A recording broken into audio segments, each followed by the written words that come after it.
l'Algérie est maintenant. Petit récapitulatif de l'Algérie lors de la Coupe d'Afrique des Nations 2025 qui s'est déroulée au Maroc.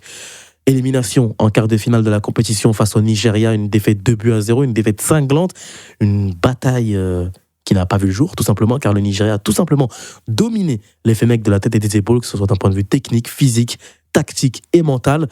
Abdou, est-ce que finalement, une Coupe d'Afrique des Nations qui partait bien, notamment avec une très belle phase de poule, un huitième de finale, une qualification en quart de finale obtenue à l'arraché face à la République démocratique du Congo avec un but de Boulbina à la 118e, est-ce que c'est un goût amer, ce parcours où on donne de l'espoir aux Fennecs?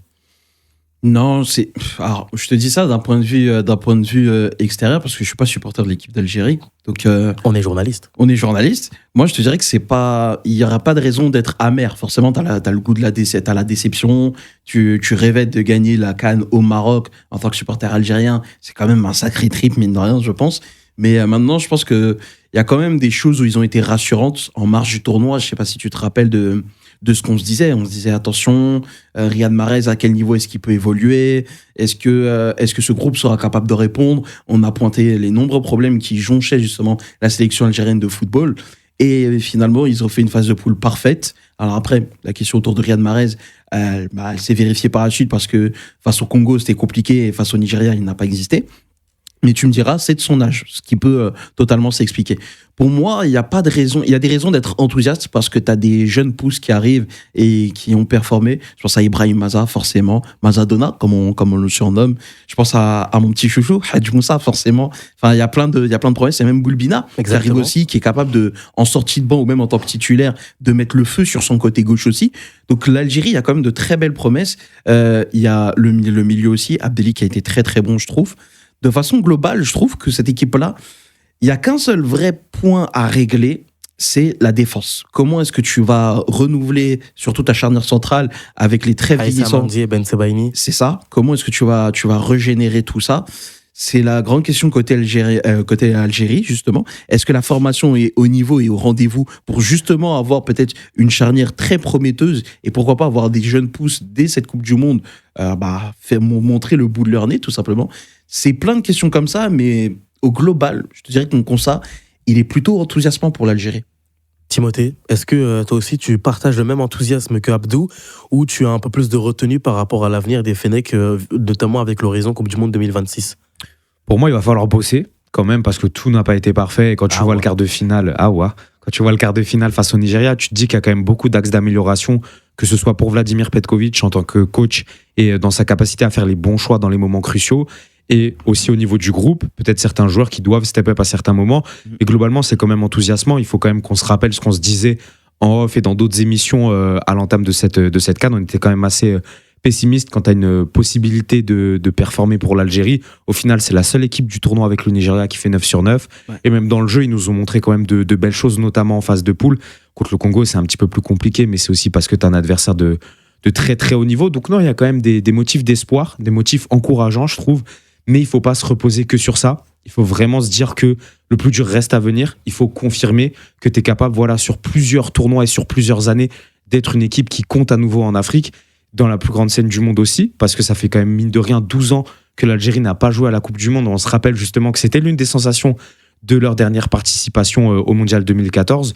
Donc pour moi, il va quand même falloir regarder vers l'avenir, se poser les bonnes questions aussi, parce que malgré tout, même si on a un petit peu mis de côté ces débats-là, il y a des joueurs dont la place est à remettre en cause. Ouais, on va en parler, t'inquiète pas. Donc je gratte pas sur les autres questions, mais voilà, il y a quand même il y a des motifs d'espoir, mais il va falloir se retrousser les manches. Justement, avant de rentrer dans le vif du sujet par rapport aux objectifs de la Coupe du Monde et à l'horizon 2027 avec cette Coupe d'Afrique des Nations qui va arriver très très rapidement, est-ce que Vladimir Petkovic est encore l'homme de la situation pour toi, Abdou? Parce qu'on l'a vu, tactiquement, c'était intéressant, notamment en phase de poule, mais face au Nigeria, il y a quand même eu des choix qui ont posé énormément de questions.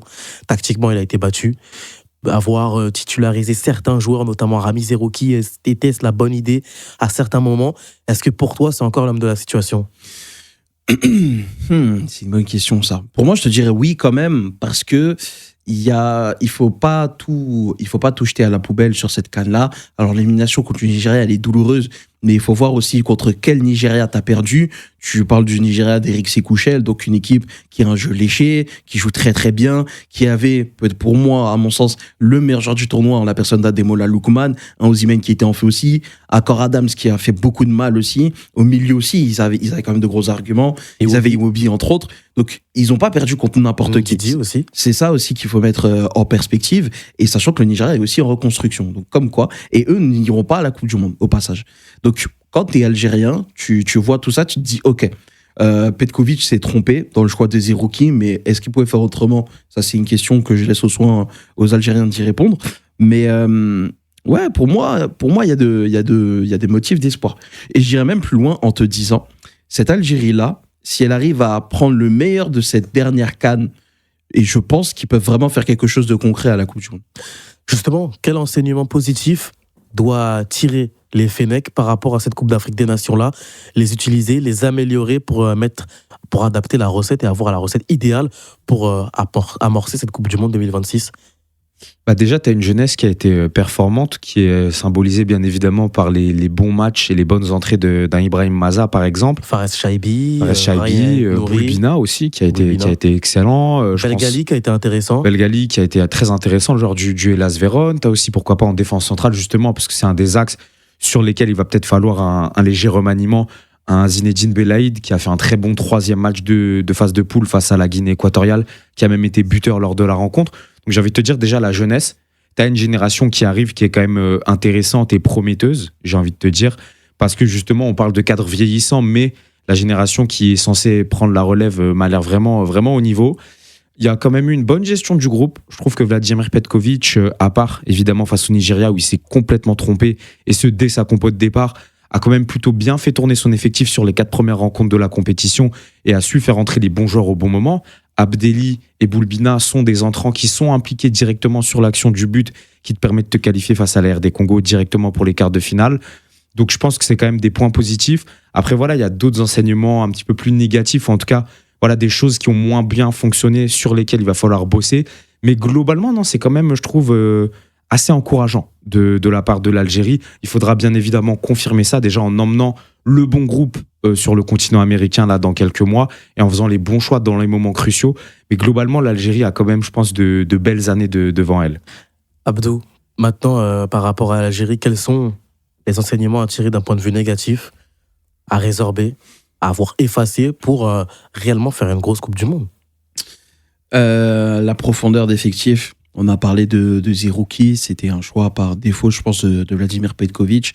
On a parlé de la charnière centrale aussi, Ben Sebaini, Mandi. Pour moi, je suis toujours pas serein quand je vois les deux, surtout ensemble. Et c'est tout bête, mais je repense là au dernier match de Ben Sebaini contre l'Atalanta en Ligue des Champions en milieu de semaine. Bah, il les élimine. C'est assez inquiétant. Et je me dis que si tu as des ambitions, que tu t'appelles l'Algérie et que tu vises au moins les 16e de finale, voire les 8e de finale, t'as besoin de 109 en défense centrale. Et c'est pour moi là le plus gros chantier. Lucas Zidane, j'ai des interrogations. C'est pas négatif, mais je me dis, est-ce que le but à un de la niveau tête de Victor Osimhen, je me dis, à un niveau plus élevé encore, est-ce qu'il saura faire le job ou pas? je suis pas sûr. En fait, il y a des choses négatives, mais c'est plus des interrogations. C'est plus des questions. Est-ce que c'est pas ce qui t'inquiète le plus de voir des interrogations? Parce que s'il y a des points négatifs, tu sais lesquels c'est et tu sais quoi améliorer et quoi... Quelle chose à mettre en place pour pouvoir les enlever. Des interrogations, tu navigues à vue. Et c'est ça. Mais le problème, c'est que est-ce que le football algérien a le temps, en marge de cette Coupe du Monde? Il te reste 2 matchs avant la Coupe du Monde. Ouais, donc c'est une dernière trêve. Après, on a vu aussi des surprises dans le football et avoir des vieux briscards qui font de la résistance, ou au contraire une jeune pépite qui arrive et qui, au bout de 1 match et demi, 2 matchs, réussit à séduire tout le monde, tout son auditoire et à être titulaire aussi. Rien qu'en France, on l'a déjà vu aussi avec un Samuel Umtiti, par exemple, à l'Euro 2016. Donc, je me dis, pourquoi pas? On ne sait jamais. Mais est-ce que Vladimir Petkovic va bien bosser son groupe et s'assurer que, justement, il ait toutes les forces vives, toutes les forces en présence pour faire le meilleur tournoi possible, surtout au vu de leur poule qui est relativement accessible? J'espère, en tout cas. Par rapport à Petkovic aussi, il faudra que lui aussi s'améliore dans les choix. Parce qu'il ne faut pas oublier que face au Nigeria, tu fais des changements tardifs. Très tardif. Ouais, mais est-ce qu'il avait le choix de faire autrement avant, se découvrir avant? Tu pouvais déjà sortir Zerouki à la mi-temps. Et mais à la place de qui? l'avait dit, Imad Abdelli, par exemple. Ouais. qui était intéressant, qui avait montré des qualités, faire les bons choix, sortir un Mohamed Amin Amoura pour faire rentrer un Bounjah. Parce qu'Amin Amoura, c'est un jeune joueur. Beaucoup de personnes font énormément d'espoir et avaient beaucoup d'attentes, mais il a déçu. Dans cette Coupe d'Afrique des Nations, il a énormément déçu. Énormément déçu, non, mais quand même, il a été en dessous des attentes, disons. Algériennes. Sachant qu'il a terminé meilleur buteur des phases éliminatoires de la Coupe du Monde avec 10 buts. Donc là aussi, il faudra voir comment tu vas faire. Ouais, t'es dur, je trouve. Et surtout pour le milieu de terrain, qui va accompagner un Hicham Boudaoui qui lui a été bon pour vraiment avoir une colonne vertébrale solide. Est-ce que tu continues avec un Ben Nasser aussi? Il faut voir. Enfin, je pense qu'il sera là, mais est-ce que. Sera là. C'est ça, c'est déjà physiquement, est-ce qu'il sera prêt? Est-ce qu'il sera au niveau aussi? Enfin voilà, il y a plein de questions. Et comme je t'ai dit, finalement, regarde, juste entre notre échange là sur les 30 dernières secondes, on s'est plus posé de questions qu'on avait de vraies choses négatives à dire. C'est vrai. Justement, pour les prochains matchs de l'Algérie, on va avoir un match face au Guatemala et un autre match face à l'Uruguay. Donc, deux nations sud-américaines, logique, c'est le but pour pouvoir s'adapter et commencer directement à préparer cette Coupe du Monde. Justement, Timothée, la Coupe du Monde 2026 qui va se dérouler, on le rappelle, aux États-Unis, au Canada et au Mexique. Dans le groupe J de l'Algérie, on a l'Autriche, pas bon souvenir, on a la Jordanie et on a l'Argentine. Les champions du monde en titre. À quelle place doit terminer l'Algérie? Deuxième ou meilleur troisième? Il faut viser la deuxième place. Et pourquoi pas viser aussi, peut-être pas la victoire contre l'Argentine, mais en tout cas, leur proposer un réel challenge dans le jeu. Vous savez, c'est à quelle heure Argentine-Algérie? C'est à 3h du matin. On sera là, c'est pas très grave. 3h du matin. On fera des provisions et on tiendra jusqu'au bout de la nuit. Globalement, je pense que c'est quand même abordable. La Jordanie est une équipe qui est largement à la portée de l'Algérie. C'est 3 points. On va pas faire de faux semblants, ça doit être 3 points avec la manière, bien évidemment. C'est ce genre de victoire qui doit te donner de la confiance. L'Argentine, évidemment, c'est beaucoup plus compliqué, mais je pense qu'il y a quand même la place pour l'Algérie de faire un bon match et aussi de montrer qu'il faudra compter sur les Verts pour la suite de la compétition. La sorte de finale pour la deuxième place, je pense que logiquement, ça va être contre l'Autriche, mais pareil, je pense que l'Algérie, dans un bon jour, et si Petkovic prépare bien ses hommes et aborde le match avec le bon discours et les bons préceptes tactiques, ils peuvent faire quelque chose face aux Autrichiens et justement un petit peu effacer ce souvenir douloureux où les Autrichiens sont indirectement liés par rapport à la Coupe du Monde de 82. Oh, voilà. Et non, je pense que l'Algérie doit viser la deuxième place et doit viser même les 8e, tout simplement, parce que c'est le stade auquel ils ont terminé en 2014.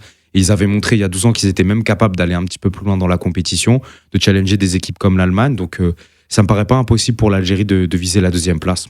Objectif, Abdou, on termine deuxième de ce groupe derrière l'Argentine, potentiellement, enfin probablement, et on vise les 8e de finale. Ah, tu sais, l'Argentine, je sais pas. En phase de poule, compliqué. Je sais pas à quoi m'attendre. Déjà, c'est le premier match. Ils vont commencer d'entrée de jeu contre l'Argentine. De comment ils seront rodés, ils sauront. Et quand on se rappelle du premier match de l'Argentine à la dernière Coupe du Monde, c'était l'Arabie Saoudite. Donc, tu sais pas. Peut-être que ça peut être la première surprise du tournoi et dire que l'Algérie a fait un gros coup contre l'Argentine. Et l'Argentine en Coupe du Monde, ça commence un peu à tatillon. En 2018, c'était pas exceptionnel. Parce que je crois qu'il y avait le Nigeria aussi où tu cravaches pour aller chercher la victoire. Ils avaient commencé face à l'Islande très compliqué. Ils avaient perdu 3-0 face à la Croatie. Ils font match nul face à l'Islande. Exactement. Et c'est pour ça que le match contre le Nigeria en J3 était extrêmement important pour leur qualif. Et regarde ce qui s'est passé. T'affrontes. Il y a eu un petit parallèle. Argentine qui affronte le Nigeria. Maillot vert. Un match extrêmement important que tu dois gagner. Mexique. Maillot vert. Match extrêmement important que tu dois gagner. Et l'Algérie. Un autre maillot vert. Mais c'est le premier match. Donc c'est différent. Ouais, mais en fait, si tu veux, je pense que cette Algérie-là, elle aurait tort de se fixer des limites ou d'arriver complexée. Et l'avantage, c'est qu'on a pas mal parlé de Vladimir Petkovic, mais c'est un coach européen. Oui. On lui a reproché, entre autres, peut-être d'avoir une certaine méconnaissance du football africain. Ou une vision trop occidentale. C'est ça. Et justement, tu avais des doutes autour de lui en marge de la Coupe d'Afrique des Nations au Maroc. Mais là, maintenant, contre l'Autriche et contre l'Argentine, ce sera peut-être un avantage d'avoir un coach européen, surtout dans la confrontation contre l'Autriche, parce que déjà, il y a le poids de l'histoire, la revanche à prendre. Je pense que ça, c'est fondamental. L'Algérie n'a pas le droit de perdre ce match-là. La Jordanie, je pense qu'ils doivent faire le boulot aussi. C'est 3 points. Et l'Argentine, je me dis que dans un très bon jour, et si tout est aligné, c'est le premier match, donc t'as encore tout le champ des possibles. On sait jamais. Et même si tu perds le premier match, il t'en reste encore 2, donc 6 points potentiels à aller chercher. je me dis que l'Algérie aurait tort de se fixer des limites et je pense même que ça pourrait être l'une des surprises du tournoi, l'Algérie qui bat l'Argentine. Et il ne faut pas oublier. Ou qui a failli battre l'Argentine parce qu'ils sont. Oh, ouais, je suis taquin, mais ils sont beaucoup. Dégueulasse. Non, C'est dégueulasse. non, j'ai charrié un petit peu. Non, il y a des limites à la vanne. Non, mais ils sont dans le failli à chaque fois. Donc je dis, peut-être que. Mais Ouais. non, j'en souhaite la Ils victoire. ont failli battre le Nigeria, du coup. Question suivante. Voilà. Justement, dans cette Coupe du Monde à 48 équipes, on aura aussi 8 meilleurs troisièmes. Mais bon, mais quand même, c'est Beautiful Game, c'est Africa Radio. Pour nos équipes africaines, on est ambitieux. On Bien est ambitieux. Ambitieux ou indulgent avec d'autres, notamment le Cap-Vert. Mais bon, le Cap-Vert, c'est les chouchous, c'est la famille. Donc eux, c'est pas grave. C'est pas grave. C'est la famille. S'ils font phase de poule, on dira que c'est pas grave. Et on prend C'est leur première Coupe du Monde. C'est leur première Coupe du Monde. Même si je pense que vraiment, le Cap-Vert, ce sera là. Ouais, doucement.